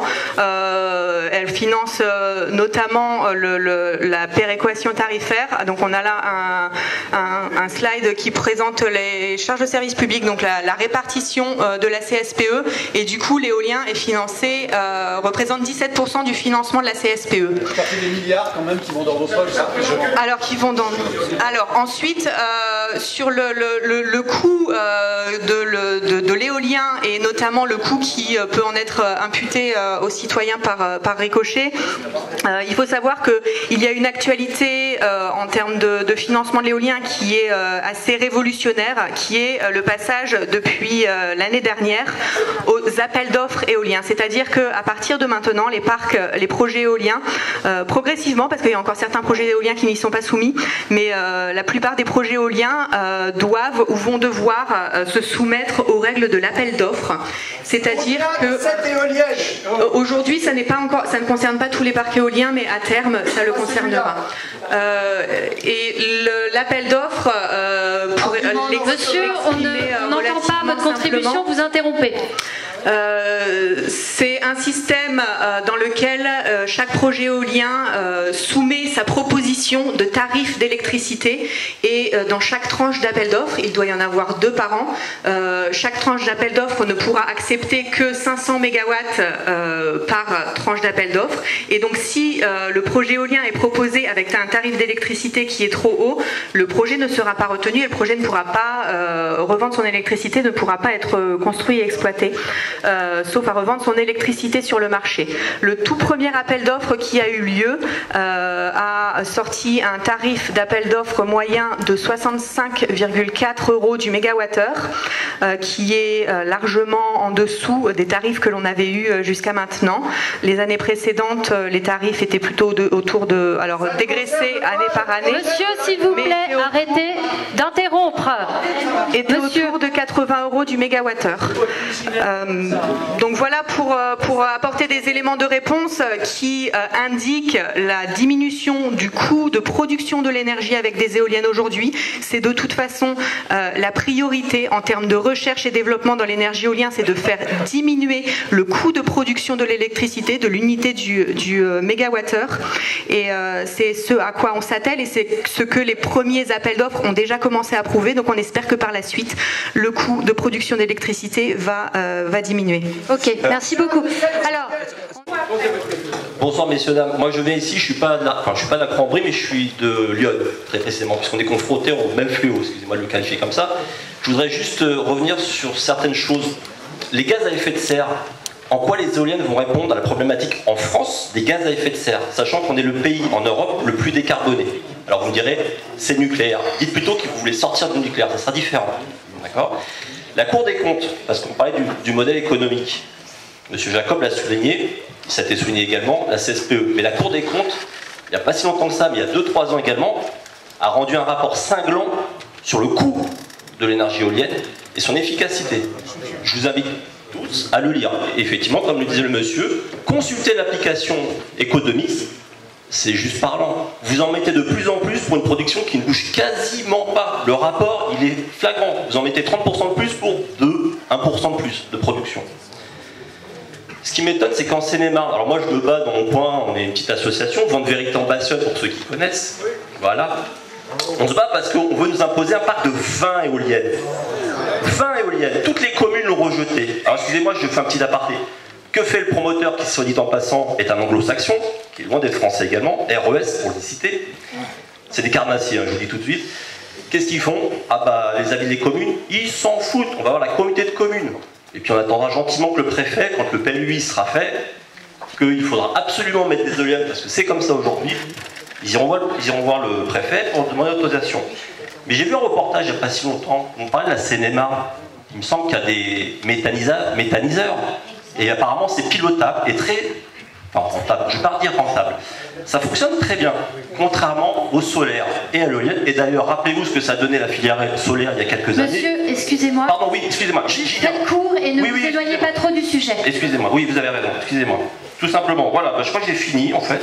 Oui, dernière précision, aujourd'hui c'est 4. On en reparlera dans 5-10 ans. Merci.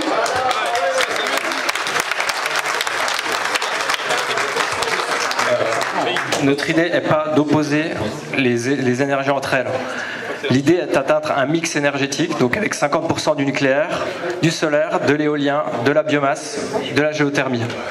Je voulais juste rebondir sur une question qui est en lien sur notre production et notre exportation d'électricité. Effectivement, nous sommes exportateurs d'électricité. Par contre, j'ai les chiffres du commerce extérieur, c'est en baisse constante.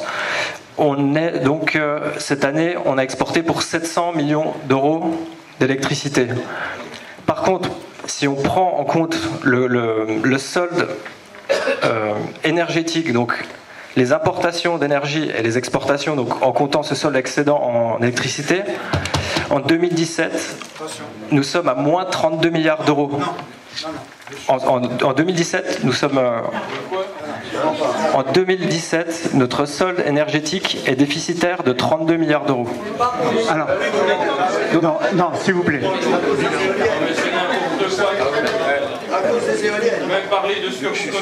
On est excédentaire de 10 à 13%. Monsieur, rappelez-vous qu'on ne vous entendra pas si vous interrompez. Oui, nous sommes exportateurs de 38 térawattheures d'électricité, ce qui représente 700 millions d'euros. On est importateur de 25%. Notre solde est positif. Notre solde est positif. Nous apportons des énergies. L'idée est de réduire notre dépendance. Toute l'énergie qu'on produira ici, c'est de l'indépendance énergétique en plus. On le vend à perte. Quant au site RTE, je regarde tous les jours. Effectivement, n'hésitez pas à regarder. N'hésitez pas aussi à regarder le rapport RTE de fin d'année qui vous donnera la production des éoliennes qui est en constante augmentation, qui est plus importante l'hiver que l'été. N'hésitez pas. Merci. On avait une question ici. Je vous ai vu, mais il y a la dame qui est là qui demande depuis le début. Madame, je vous ai vu. Chacun son tour, monsieur. Non, pas du tout. On les prend par ordre. Je suis désolée, monsieur, vous êtes très nombreux. Il n'y a pas grand monde favorable, de toute façon. Bien vu que vous demandiez la parole, mais vous êtes nombreux à la demander. Allez-y, monsieur. Je suis Pierre Bénard, je suis rédacteur en chef de la revue Sites et Monuments et délégué de Sites et Monuments, la SPPEF, la plus ancienne association de défense des paysages, puisqu'elle existe et milite depuis 1901. Et à ce sujet, au sujet des paysages, de l'histoire, des monuments, je vais être très bref. Je voudrais réagir et en même temps poser la question de la validité de ce qui a été dit sur deux choses que j'ai entendues. C'était à la suite de ma question, que vous avez l'obligeance de lire en entier, je vous en remercie. Il était question de l'église de Rampillon.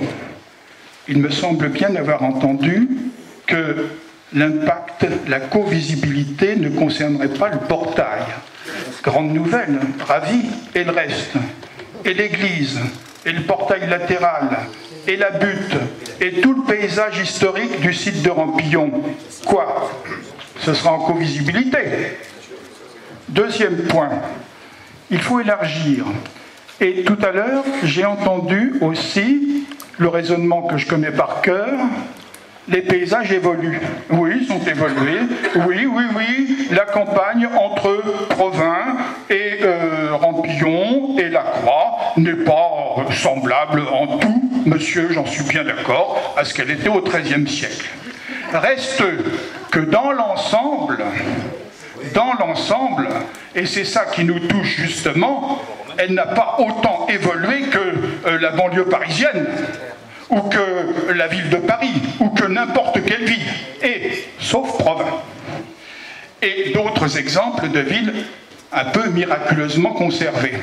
Eh bien oui, il y a là un paysage qui a évolué, qui a changé, qui s'est modifié, mais qui dans ses grandes lignes ressemble à ce que connaissaient les marchands qui venaient à Provins, classés au patrimoine mondial à ce titre, il y a 6, 7 ou 8 siècles. Et le raisonnement qui consiste à dire c'est un nouvel état du paysage, c'est la négation même du souci de conserver ce que j'appellerais un paysage patrimonial. Les 30 ou 40 kilomètres de plaine sur lesquels s'attarde le regard quand on est en haut des remparts de Provins ou en haut de la tour de César, ou sur lesquels s'attarde le regard des touristes qui viennent par les routes, et en particulier par l'ancienne Nationale 19, de Paris vers Provins. Ce paysage aux grandes lignes inchangé, c'est un paysage patrimonial que nous voulons conserver exactement au même titre que nous voulons conserver l'intérieur de la ville haute, par exemple, de Provins. Parce que, à vous entendre dire qu'il faut bien admettre les changements, que c'est un paysage du XXIe siècle et qu'il ne faut pas le confondre avec un paysage du XIIIe, mais ça nous amènerait dans ces conditions à renoncer à défendre tout ce qu'il y a d'ancien encore dans la ville haute de Provins, et par exemple à construire une tour fer et acier et verre de 35 étages sur la place du Châtel. Merci monsieur, on va s'arrêter là. Je ne vais pas forcément poser une question, je vais juste vous demander une faveur. Donc, est-ce que nous pourrions revoir la première diapositive qui était donc présente au moment où nous sommes arrivés dans cette salle, nous l'avons sous les yeux un certain temps. Bravo madame, bravo. Voilà, je pense d'ailleurs qu'on aurait pu s'arrêter à cette diapo, ça disait tout. Bravo. Merci. Donc là, nous sommes en France. Visiblement, nous sommes, pourquoi pas, à la Croix-en-Brie. C'est en Moselle. Voilà, c'est en où ça? En Moselle. En Moselle, bah, je connais bien puisque je suis là aussi. Bon, bref. Donc, je me demande quels sont ces arbres quand même. 150 mètres de haut, à peu près, en Moselle, diantre. Donc, si vous voulez, tout ce que vous faites procède d'une rhétorique extrêmement manipulatrice qui a été soulignée à plusieurs reprises, donc je ne vais pas m'étendre sur le sujet. Mensonge, déformation de la réalité, et si vous voulez, c'est étouffant, et ça génère forcément ce qu'on a constaté depuis le début, à savoir de la colère. L'organisation même de cette réunion est une organisation qui empêche réellement la prise de parole spontanée, nous donne un écran de fumée avec des informations dans lesquelles moi j'avais du mal à garder ma question, ma requête dans la tête. Hein. Franchement. Est-ce que je peux vous demander de poser une question et donner votre avis sur le projet? Je pose la question. D'être rapide parce que vous êtes nombreux. Oui, il y a un silence assourdissant sur un mot qui a été utilisé à tort et à travers, c'est le mot propre. Moi, je suis désolée, je n'ai pas d'informations factuelles et rationnelles sur ce que vous affirmez là et qui tiennent leur doctrinement. Alors je vais passer, parce que c'est pas interdit par les règles du jeu, vous avez énoncé, mon micro à mon voisin qui va lui... Non madame, là je suis désolée, on peut couper les juste micros. Une phrase, s'il Alors vous plaît. Soyez très court monsieur, Oui. parce que là vous ce soir, dérogez aux règles qui sont demandées par la commission d'enquête. Ce soir, ce n'est pas nous qui avons imposé ces règles. Donc c'est le cadre public. Pour le moment, c'est vous qui parlez, c'est pas moi. Je croyais ce soir que ces mesdames et messieurs allaient nous parler d'écologie. Ils nous ont parlé d'escrologie. Je pensais qu'on avait affaire à des promoteurs, on a affaire à des promonteurs. J'en ai terminé.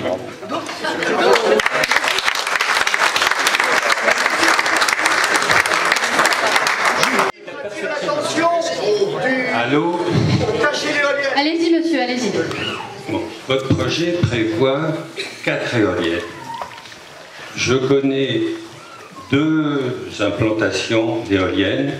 Il y en a une qui n'est pas très loin d'ici, c'est entre Romilly et Troyes.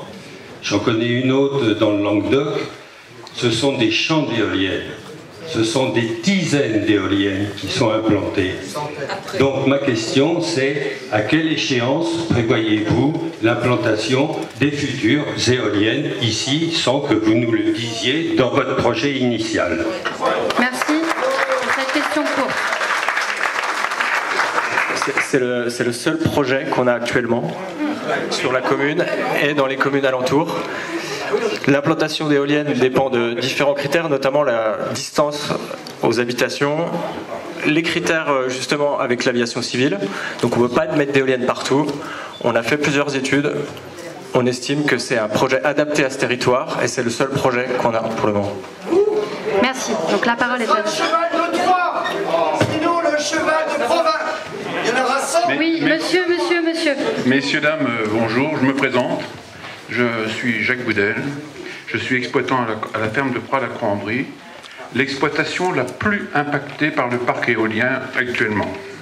Je tiens à vous dire que les vents dominants du nord jusqu'au sud-est, vu l'angle d'impact que j'ai, c'est l'exploitation la plus touchée. Et je me permets d'intervenir, et je voudrais intervenir surtout sur la base initiale, comment le projet est parti. Et je vais lire, pour éviter tout dérapage, je vais vous lire ce que j'ai préparé. Le dossier Nordex minimise l'impact du champ éolien. Échelle, floutage des photos, la non-covisibilité de l'église Saint-Leu de la Croix-en-Brie, classée au monument historique, la sous-évaluation de la mortalité des oiseaux migrateurs, la faible importance que vous accordez à la population locale, etc. J'ai apprécié la valorisation du cadre de vie urbain de la Croix-en-Brie en allouant 120 000 €. Confère, dossier paysager, page 297. En effet, c'est la première fois qu'une entreprise comme Nordex ose communiquer sur des sommes occultes pour enlever l'approbation de Monsieur le maire. Cette somme m'interpelle. N'y a-t-il pas un lien entre la somme promise par Nordex et l'adoption du projet de création du parc éolien de la Croix-en-Brie en conseil municipal? En proposant la somme de 120 000 €, négociée avant l'adoption en conseil municipal, je précise, Nordex n'a-t-il pas influencé le conseil municipal dans son choix et par conséquent imposé le parc éolien? Il est vrai que ça fait partie des pratiques courantes de corruption. Au moins Nordex est clair sur ce sujet. Monsieur le maire, n'avez-vous pas vendu l'âme de la Croix-en-Brie pour 120 000 € et imposé à notre région un parc éolien? Aussi, si vous estimez que mes propos sont diffamatoires, je vous invite à déposer plainte pour diffamation. Je confirme et je signe. Merci, monsieur.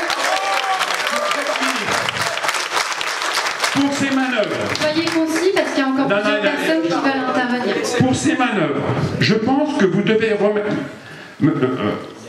Pour ces manœuvres, je pense que vous devez remettre votre démission pour ces tractations malsaines, en vous laissant corrompre et en faisant adopter le projet par le conseil municipal pour 120 000 €.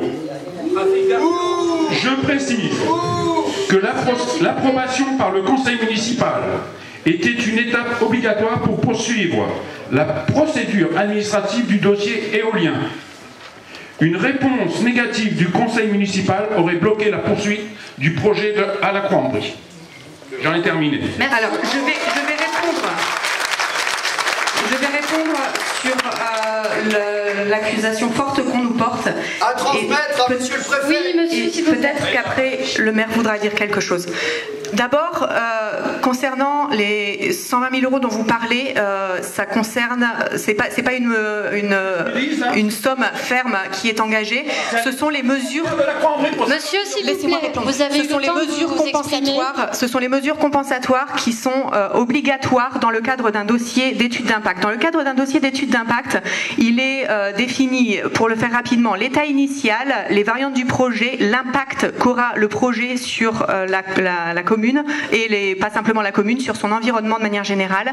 Et il est obligatoire de compenser les impacts résiduels. Ces impacts doivent être minimisés au maximum et les impacts résiduels, qu'ils soient paysagers, environnementaux, doivent être compensés. Et c'est cette compensation obligatoire que l'on fait apparaître dans le cadre de l'étude d'impact. Ce sont ces mesures compensatoires que l'on a présentées initialement dans la présentation du projet, et ce sont des mesures que l'on ne peut pas bannir de l'étude d'impact, c'est réglementaire. Quand on a présenté simplement aux communes le projet, on a présenté probablement les retombées fiscales qui vont être versées. Les retombées fiscales, ce sont des retombées fiscales bien sûr obligatoires également, que sont l'imposition forfaitaire sur les entreprises et réseaux principalement, les taxes foncières qui sont des retombées aussi. Bien sûr, ce sont des choses dont on parle parce que c'est un élément important qui apporte de l'économie locale et qu'il est important de souligner, qui est un impact extrêmement positif localement, économiquement et sur la population. Il n'y a rien d'illégal avec ça. Et on a présenté aussi beaucoup d'autres choses. Monsieur le maire, est-ce que vous voulez répondre? Oui, tout à fait. Au risque de vous décevoir, à l'époque des discussions, je peux me lever si vous le souhaitez, à l'époque des discussions, la somme de 120 000 euros, elle n'existait pas, pour la simple et bonne raison que les mesures de compensation n'avaient pas encore été définies. La commune était intéressée par les retombées fiscales.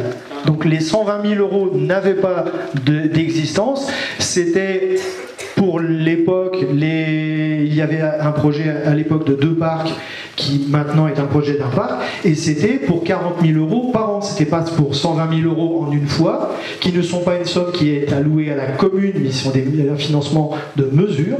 Les 120 000 euros à l'époque n'existaient pas. Donc la commune n'a pas dit oui pour 120 000 euros de retombées, elle a dit oui pour 40 000 euros annuels de retombées en termes fiscaux. Ce ne sont pas les mesures d'accompagnement qui ont emporté la décision du Conseil à l'époque. Elle n'était pas définie, elle n'était pas écrite. Ah ben, si vous savez que vous n'étiez pas au Conseil, vous ne savez pas ce qui a pu se dire. Monsieur, s'il vous plaît, votre interruption ne sera pas prise en compte. Monsieur, on vous a laissé vous exprimer. Je ne vous fais pas le plaisir de vous attaquer en diffamation, s'il vous plaît. Merci de votre sentiment. Je tiens à vous dire... Merci, monsieur le maire. Kilomètres d'ici, donc touchés par ce projet aussi. On a le plaisir chez nous de lutter contre un projet qui est en cours après enquête publique en instance de décision par le préfet, par madame la préfète. Donc ça n'est pas réglé. On constate qu'il y en a partout. Je voulais dire quand même à la population ici, il y a peut-être des gens qui ne sont pas bien informés, mais qu'actuellement il y a un acharnement phénoménal de l'éolien. On a parlé récemment d'un certain nombre de groupes de pression dans les environnements du gouvernement, du ministère, etc. On n'a pas cité le groupe de pression de l'éolien, de la branche éolienne. C'est un des plus forts qui soit dans ce pays. Ils assaillent tous les élus, ils assaillent tous les territoires pour faire passer leurs machines éoliennes. Vous, ce qui concerne Nordex, si j'ai bien compris, vous étiez une société danoise, vous êtes maintenant une société allemande. Pourquoi avez-vous transféré du Danemark à l'Allemagne? Est-ce que c'est parce que le Danemark arrête de faire des éoliennes pour des raisons de santé de la population? Ou est-ce que c'est parce que le profit est supérieur en Allemagne? Vous nous répondrez là-dessus. Vous êtes de passage, vous avez dit on est à peine au stade du projet, on est déjà en train de revendre le projet à des gens qui vont l'exploiter après. Les gens qui vont l'exploiter après, ils sont tous inconnus, personne ne les connaît, ils ne sont soumis dans cette étude à aucune autorisation. Ça peut être n'importe qui, et ça peut, comme ça a été évoqué par des gens tout à l'heure, disparaître comme de l'eau de boudin en faillite. Ce serait très bref. Donc j'insiste aussi pour vous, les citoyens de la Croix-en-Brie, sur l'importance du fait que vous n'êtes pas les seuls à avoir ces 4 éoliennes. Nous, on en a 6, il y en a partout, il y en a ici. Pourquoi un tel acharnement? Puisqu'ici, il y a eu déjà 2 projets qui ont été refusés par la préfecture, et un projet entre Pessy et ici qui n'a pas abouti. C'est donc 3 projets qui n'ont pas eu lieu. Vous en êtes au 4e projet. C'était peut-être pas vous le promoteur. Mais pourquoi un tel acharnement sur ce site? Merci monsieur. On va prendre une dernière question. Je suis désolée. Du patrimoine. Merci monsieur. Soyez très bref, on n'a plus le temps. On va prendre une dernière question au fond. Je suis désolée pour tous les animateurs pour couper la parole des gens qui interviennent. Mais je parce vais qu'il juste est demander 22h, monsieur. Alors un mot, c'est le dernier. À monsieur le président de la commission d'enquête. Dans vos questions, il y a déjà eu des réponses de fait. Oui. On ne va pas revenir dessus. Pas tout, d'accord. Mais ce que j'espère, c'est que vous, la commission d'enquête, qui est déterminante dans le rapport que vous ferez au préfet, que vous prendrez en compte toutes les manifestations de sympathie. Oui, tout à fait. Et c'est pour ça qu'il y a un compte rendu exhaustif qui va être fait. Dernière question, tout au fond, soyez très rapide. Ce sera la dernière question qu'on prendra. Okay. Le sujet est suffisamment très vite pour prolonger. Soyez très bref. Oui, oui. Donc voilà, Aurélie Lénard, j'habite à la Croix-en-Brie, je serai à 1 km des éoliennes. Mon jardin donnera sur le magnifique paysage avec des éoliennes. Voilà, donc j'ai 2 petits-enfants, donc j'ai bien compris qu'ils ne seraient pas malades. Par contre, la nuit, est-ce que ces infrations peuvent les réveiller ou perturber leur sommeil? Première question. Deuxième question, si ça les perturbe, est-ce qu'on va me dédommager les 20% que je perdrais si je vends ma maison pour aller ailleurs? Et troisième question, est-ce que vous avez des éoliennes en face de chez vous à 1 kilomètre? Merci, ce sera la dernière question, dernière réponse, et puis je vais du coup essayer de faire très vite. Alors, la réponse peut sembler évidente, mais sur les infractions, non, les infractions ne réveillent pas les enfants. En fait, les infractions sont inaudibles et non nocives pour la santé. Gaëlle a déjà développé le sujet, donc je ne vais pas aller plus loin sur la valorisation de l'immobilier. Le seul exemple parlant que je peux vous citer, ce sont des lotissements qui se créent dans certaines régions bien plus proches des parcs éoliens une fois que ceux-ci sont construits et qui sont vendus avant même de pouvoir d'avoir construit les habitations. Les études immobilières concluent à un impact neutre sur l'habitation. Je ne vais pas pouvoir développer ça plus. Et concernant la dernière question, distance par rapport à l'éolien, qui était la dernière question. Ah oui, non, j'habite près d'une zone industrielle en région parisienne. Il y a beaucoup d'impact également. Je n'ai pas forcément choisi d'habiter à Paris. J'habite à Paris parce qu'il y a plus d'activités et plus d'emplois là-bas. Et j'habite à côté de zones industrielles qui sont relativement... Merci beaucoup. Non. La commission d'enquête de clore cette réunion publique. Alors merci quand même d'être venus, nombreux, avec autant de questions. On ne va pas répéter toutes les questions, puisque de toute façon c'est redondant. Sachez s'il vous plaît, sachez que toutes ces questions ont été enregistrées, elles seront retranscrites, ou en tout cas synthétisées dans notre rapport. Donc, vous les retrouverez quand on remettra, nous, notre rapport, aussi bien au tribunal administratif qu'à la préfecture, et ainsi qu'à la société Nordex. Vous les récupérerez, vous les verrez dans vos mairies un mois après. Donc il faut quand même savoir que nous, notre travail, maintenant, ça va être de synthétiser tout ce qu'on a entendu ce soir. C'est tout, s'il vous plaît. Non. Oui, bien sûr. Attendez, on a... Qui va l'emporter? Eh ben, ça suffit. Mais alors, non, mais monsieur, ça va. Et vous, messieurs, alors maintenant, vous avez encore de la possibilité. Oui, donnez l'adresse. S'il vous plaît. Donnez l'adresse. S'il vous plaît. C'est déjà trop cher. S'il vous plaît, monsieur, s'il vous plaît. On peut finir cette réunion dans le calme. C'est tout. Au début, je veux poser une question. On a décidé, la commission a décidé de terminer cette réunion à 22h. Il est 22h05, il me semble que c'est raisonnable. Donc maintenant, je vais vous dire, pour ceux qui, s'il vous plaît, pour ceux qui n'ont pas pu s'exprimer, je rappelle, comme je l'ai fait tout à l'heure, qu'il y a 3 registres d'enquête qui sont distribués dans 3 communes différentes, c'est-à-dire la Croix-en-Brie, Rampillon et Nangy. Vous avez tout loisir de déposer vos informations ou vos observations sur un registre dématérialisé sur le net en passant par le site de la préfecture. Donc vous pouvez, et à tout moment de de la journée avoir accès à ce dossier dans les 3 mairies que je viens de citer. Merci, messieurs, dames. Merci, messieurs, dames, d'avoir été présents à cette réunion. Une bonne soirée à vous.